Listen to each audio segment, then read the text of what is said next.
In this video, I'm going to teach you my guru's approach. For those who don't know my guru, it's John Murtha. I love him, I respect him, I like him so much.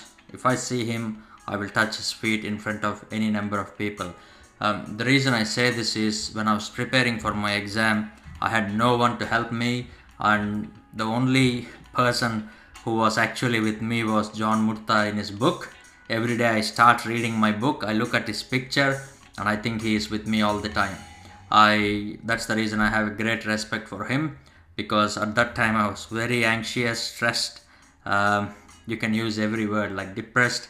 I was not sure what will be my life or my career, and the only person that was with me throughout my preparation was John Murtha. So I like him. I'll just move into his approach. So this is an approach he writes in his books. So this is how he starts. Like, he will start with probable diagnosis. So when you look at a symptom, always think what can be the probable diagnosis, or what are the usual diagnoses that can be associated with this symptom. Then the second thing he writes is serious disorders that should not be missed with this symptom. This is also very important. It's more or less a bit overlapping with my routine and red flag approach, but this is his approach, and he writes about pitfalls. These are the rare disorders that can present similarly, so you may miss these things.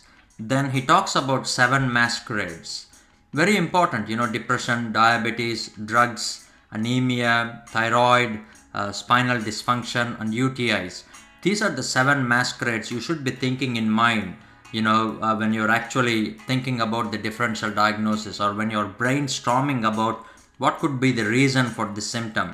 And the final thing is the patient trying to tell me something, whether he has stress at home or at work, or is it like malingering, like yellow flags, conversion disorder, does he have lifestyle issues?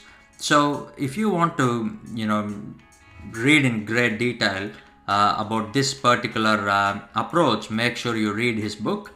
He has written this 5 steps for each and every symptom, and that will be very helpful, not only for your exam, but in real life as well. I have this book every day with me. Anytime I have a doubt, I'll just go through this book. Okay, so make sure you read all these 5 points for each and every symptom. Make a rough notes, and that will be very helpful.